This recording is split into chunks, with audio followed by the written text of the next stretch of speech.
प्रतिष्ठापन क्रियायां पूर्वाचारानुक्रमेण सकल कर्मक्षयार्थम भाव पूजा वंदना स्तव समेतम श्री श्रुत भक्ति कायोत्सर्गम करोम्यहम्।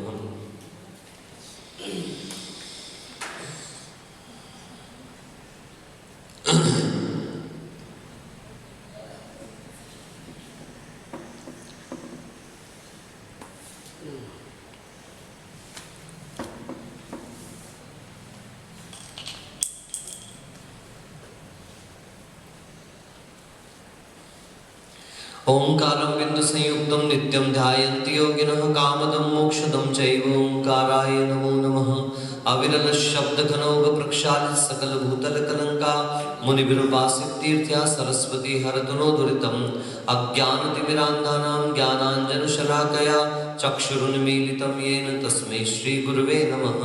श्री परम गुरुवे नमः। परम्पराचार्य श्री गुरुभ्यो नमः। सकल कलुष विध्वंसकं श्रेयसां परिवर्धकं धर्म संबंधकं भक्तिजीवन प्रतिबोधकारकमिदं शास्त्रं श्री सर्वार्थ सिद्धि नामधेयम्। अस्य मूल ग्रंथकर्तारः श्री सर्वज्ञ देवास्तदुत्तर ग्रंथकर्तारः श्री गणधर देवाः प्रतिगणधर देवास्तेषां वचोनुसारम् आसाद्य श्रीमदाचार्य प्रवर श्री पूज्यपाद देवैः विरचितं मंगलम भगवान वीरो मंगलम गौतमो गणे मंगलम कुंद कुंदाद्यो जैन धर्मोस्तु मंगलम सर्वमंगल मांगल्यम सर्वकल्याणकारकं प्रधानं सर्वधर्माणां जैनं जयतु शासनं कोटिशतं द्वादश चैव कोटोलक्षाण्यशीतिस्त्र्यधिकानि चैव पञ्चाशदष्टोच सहस्रसङ्ख्यमेतश्रुतं पञ्चपदं नमामि।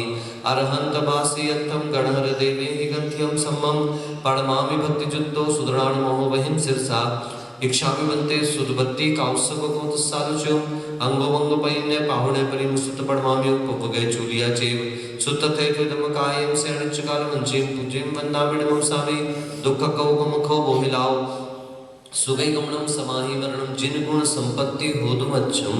नमोस्तुता प्राणिक स्वाध्याय प्रतिष्ठापन क्रियायां पूर्वाचारानुक्रमेण सकल कर्मक्षयार्थं भाव पूजा वंदना स्तव समेतम श्री आचार्य भक्ति कायोत्सर्गं करोमि।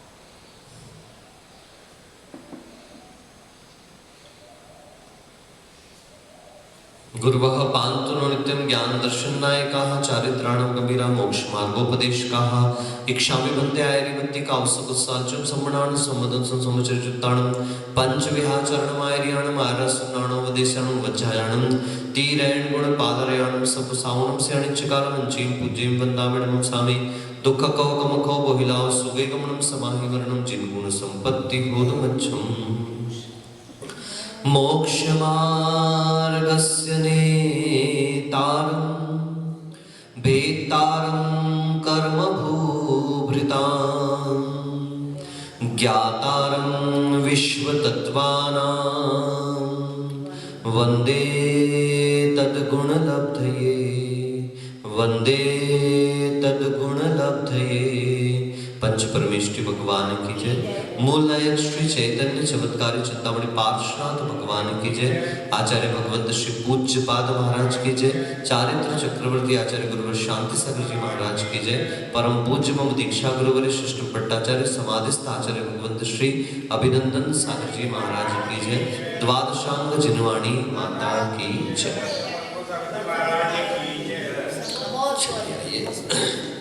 कल 15वें सूत्र से अवग्रहे हावाय धारणा, अवग्रह ईहा अवाय धारणा, ये सूत्र पूर्ण हुआ था हमारा।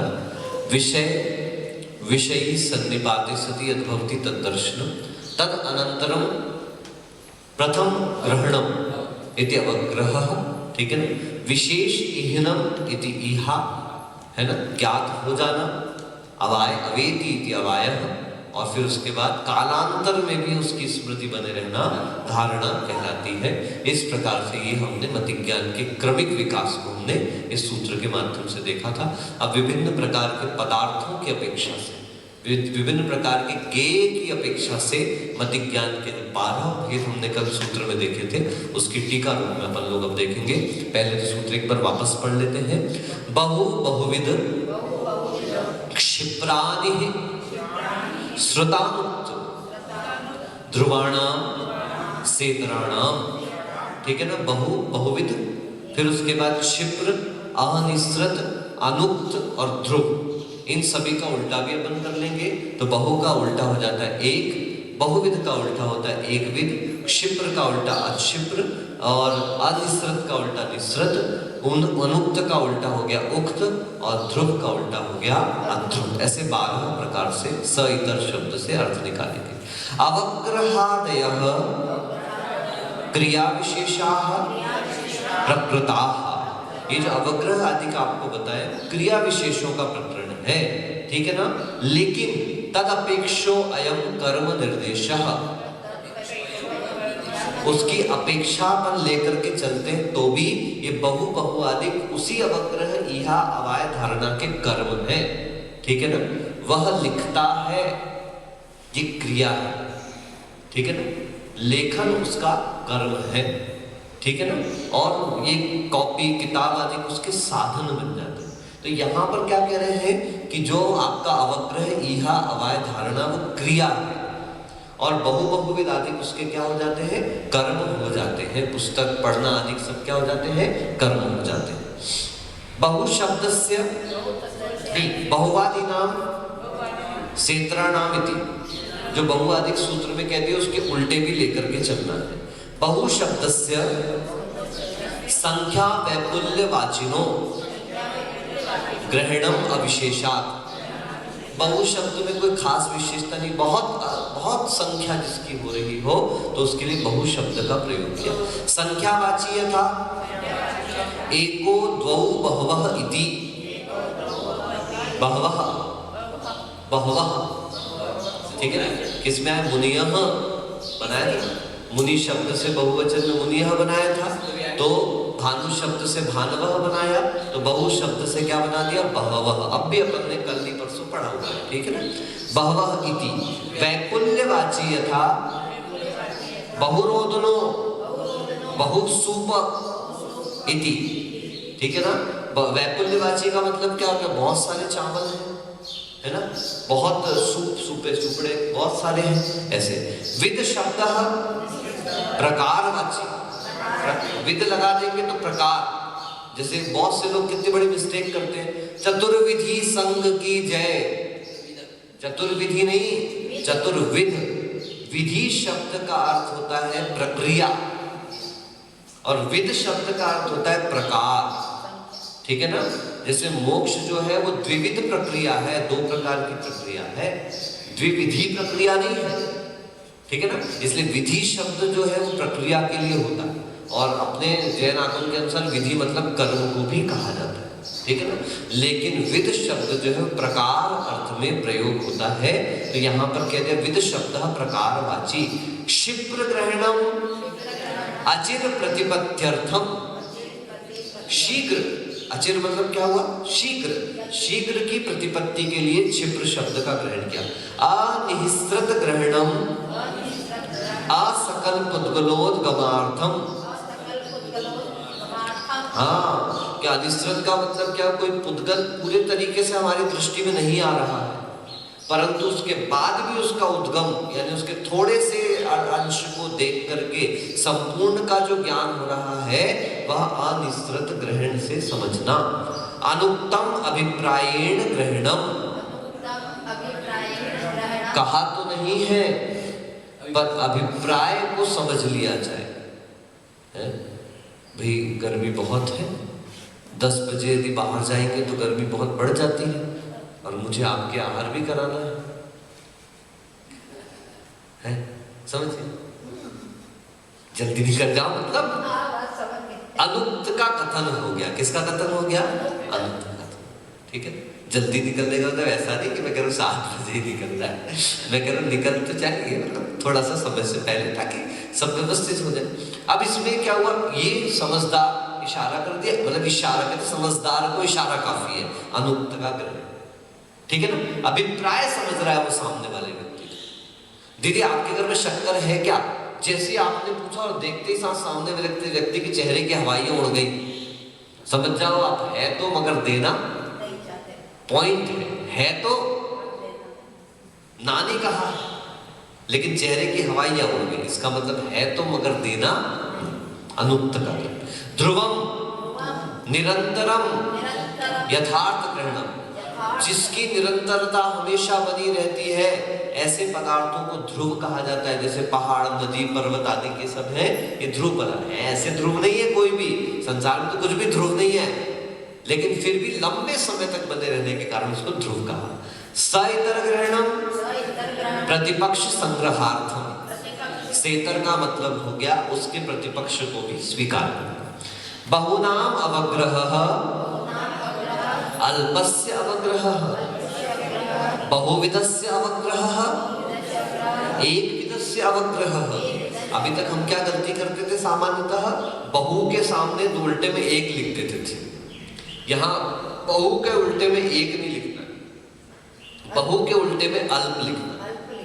क्या लिखना है, अल्पादेर्वाह, अल्प को लेकर के चलना, ठीक है ना। इसलिए देखो ये अल्प शब्द आया ना आपके पास, अल्प शब्द जानते हो, सर्वनाम है अल्प, ठीक है। और जो सर्वनाम से थोड़ा सा लघु करके चलता है, कैसा लघु करके चलता है, उसके बहुवचन में जस विभक्ति आने पर अल्पाह भी बनता है और अल्पे भी बनता है। सर्वनाम के समान अल्पे भी बन जाता है और पुरुष शब्द के समान पुरुषाह अल्पाह भी बन जाता है, ठीक है। सर्वे सर्वाह दोनों बना नहीं, उसमें तो सर्वे ही बना था, लेकिन अल्प शब्द में भेद होकर के दोनों बन जाते हैं, ठीक है ना। तो ये सब अब ऐसे प्रयोग आने पर समझ में आते हैं। अल्पस्य अवग्रह, बहु का अवग्रह है, अल्प का अवग्रह है, बहुविध बहुत प्रकार के उसका अवग्रह, ठीक है ना। और एक विधस्य अवग्रह ने एक ही प्रकार का है, बहुत सारे हो सकते हैं, एक विध में बहुत सारे हो सकते हैं पर एक ही प्रकार के, प्रकार आ गया, एक ही प्रकार के हैं पर बहुत सारे। जैसे मान लो चेयर, एक विध है ना, उधर देखिए बहुविध है, ये एक विध है, बहुत सारी है।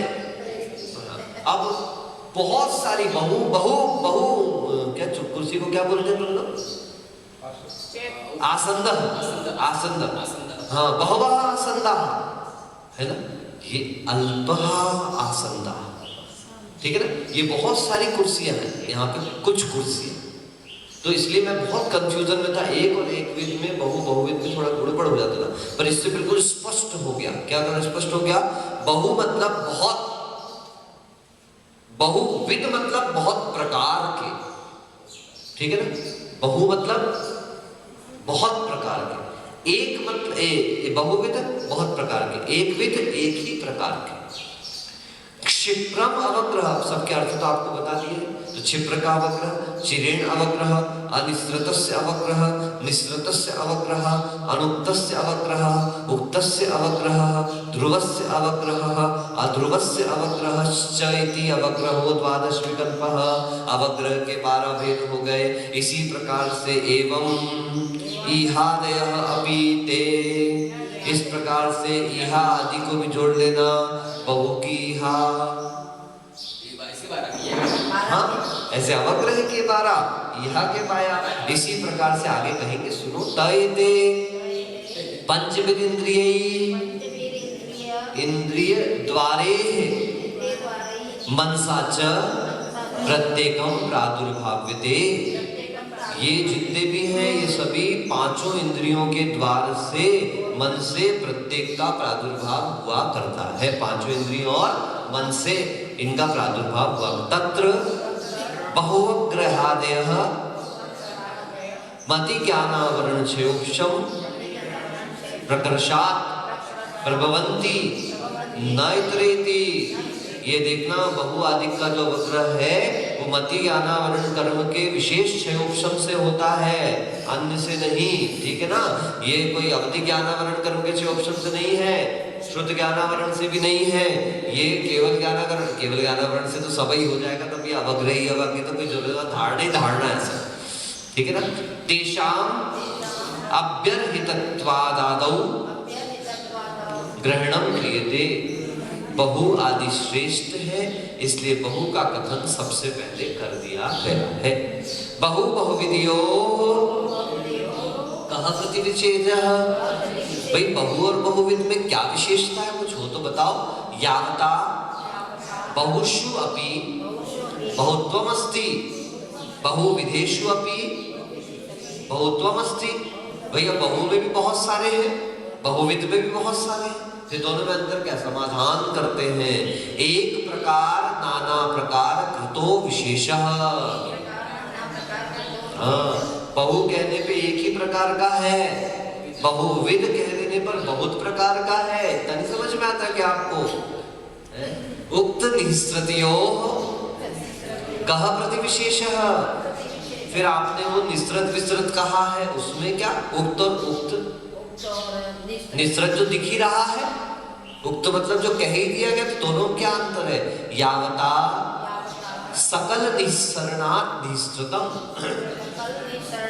जो पूरे तरीके से निकल करके आया उसी को निस्सृत कहा जाएगा।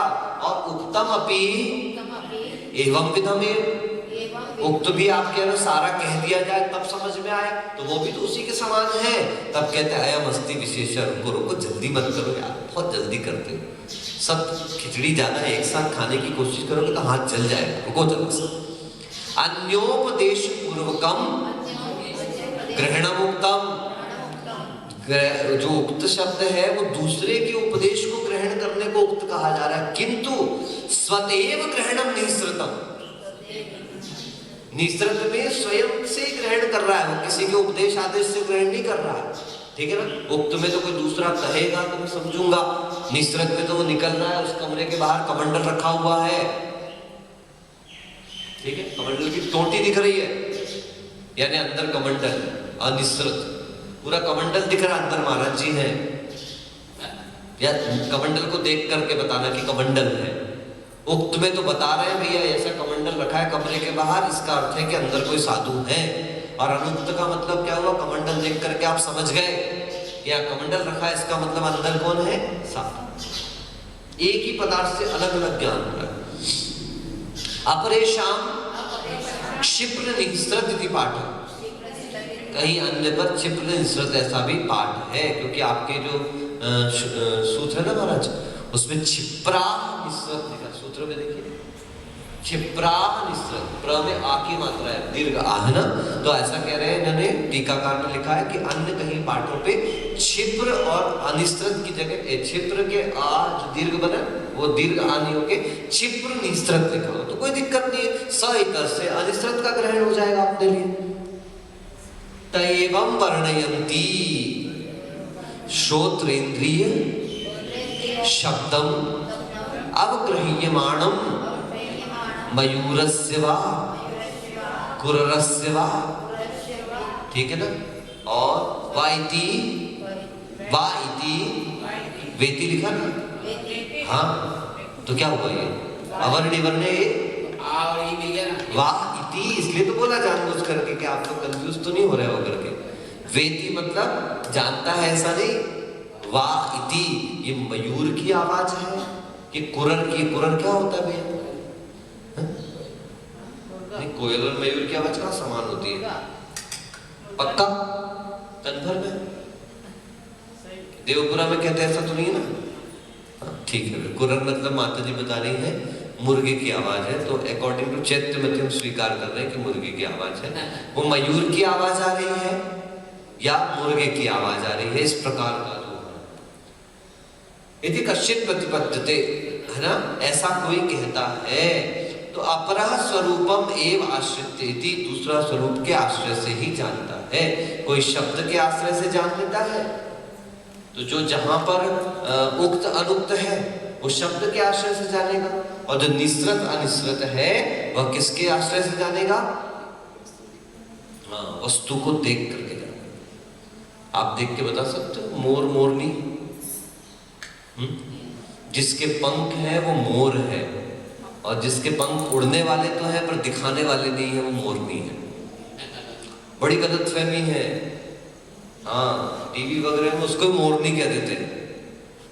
देखना, मोर के पंख नहीं बताए जाते महाराज। टीवी फिल्मों वगैरह में देखना, मोरनी के पंख बता दिए जाते हैं, जबकि उल्टा है। मुर्गे के पंख होंगे, कलगी वलगी सब, मुर्गी की नहीं होती है। घोड़ा घोड़ी से ज्यादा सुंदर होगा। शेर शेरनी, शेरनी के बाल वाले से नहीं होते, बब्बर शेर के पूरे बाल वगैरह उससे होते। प्रत्येक बैल गाय से ज्यादा सुंदर होगा। आप देख लेना, बैल की जो प्रजाति है वो सब उन्नत हुआ करती है। ऐसी मयूर में भी मयूर के पंख है, मयूरी के पंख नहीं है। ये विशेषता है। सभी पक्षियों में इसी प्रकार का हो मिलता है।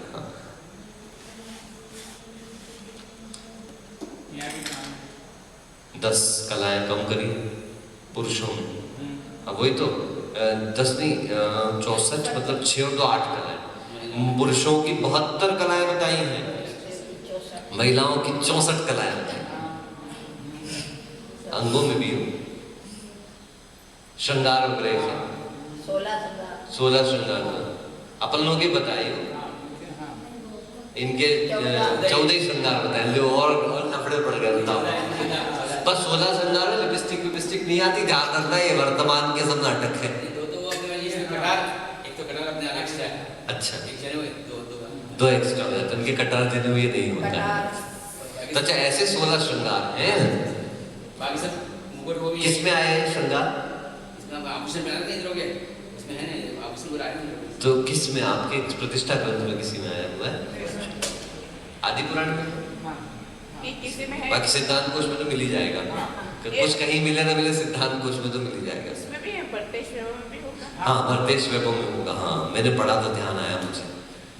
16 श्रृंगार पुरुषों के, 14 श्रृंगार महिलाओं के। तो भी अहंकार भगवान। ध्रुव अवग्रहस्य धारणायाश्च। देखना महाराज, पूरी दुनिया के जितने बड़े रेस्टोरेंट हैं, होटल हैं, ढाबे हैं, उन सब के मेन भोजन बनाने वाले पुरुष होते हैं। महिलाएं नहीं होती भोजन बनाने वाली, सब पुरुष। होटलों के सब खाने बनाने वाले सब पुरुष होते हैं। पुरुष पुरुष सब ठेले वेले लगाने वाले पुरुष, चटोरे लेके सब उंगलियां चाटते रह जाते हैं, पुरुष पुरुष पुरुष। तो ठीक है, सबका अपना अपना सम्मान है, पर किसी को भी अहंकार नहीं रखना चाहिए कि मैं हूं तो ही होगा, यूं इस प्रकार से।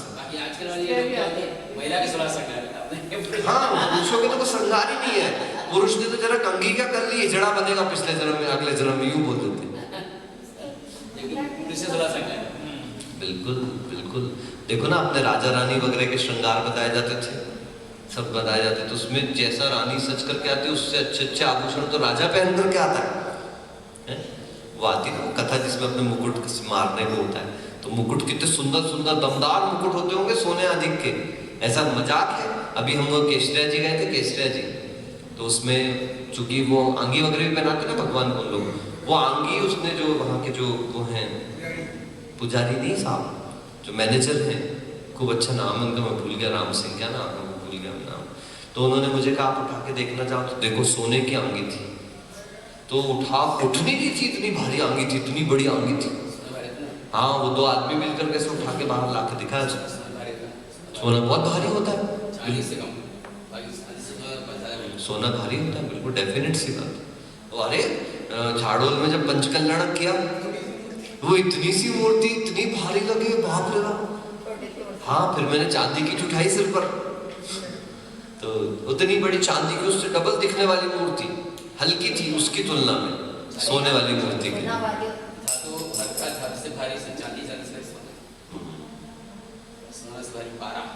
पारा बहुत भारी होता है, तो सब पारा कितना हो जाता है। और ऐसा है, पारा पचता नहीं है, पेट फाड़ के निकला है।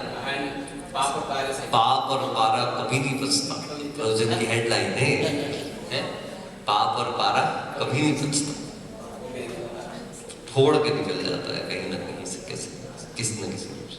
इसलिए तो गुरुदेव कहते थे कि जिससे पाप नहीं भी छूट रहा हो तो उसको पुण्य की क्रियाएं नहीं छोड़नी चाहिए, बैलेंस तो बना रहे कम से कम। चलिए एक और बचा कर दे पूरा 2 लाइन। ध्रुव अवग्रहस्य धारणायाश्च कः प्रतिविशेषः। भैया ध्रुव का मतलब स्थायी का ज्ञान है, और धारणा इसमें क्या विशेषता है? उच्चते कहते हैं, सुनो, क्षयोपशम प्राप्ति काले विशुद्ध परिणाम संतत्या प्राप्तात् क्षयोपशमात् प्रथम समये यथा अवग्रहः तथैव द्वितीयादिषु अपि समयेषु नौनो नाभ्यधिकः इति ध्रुव अवग्रहः इत्युच्यते। देखो, क्षयोपशम की प्राप्ति के काल में जिस समय हमने पदार्थ को जाना, उस समय विशुद्ध परिणाम की संतति रूप से प्राप्त जो क्षयोपशम के प्रथम समय से लेकर के जो अवग्रह हुआ था, वहां से लेकर द्वितीय आदि समयों में भी न कम होना न ज्यादा होना, एक सा बना रहना, ये कहलाता है आपका ध्रुव अवग्रह। यदा पुनर् विशुद्ध परिणामस्य संक्लेश परिणामस्य च मिश्रणात् क्षयोपशमो भवति तत् उत्पद्यमानो अवग्रहः कदाचित् बहुनां कदाचित् अल्पस्य कदाचित् बहुविधस्य कदाचित् एकविधस्य च इति वा इति न्यूनाधिक भावात् अध्रुव अवग्रह इति उच्यते।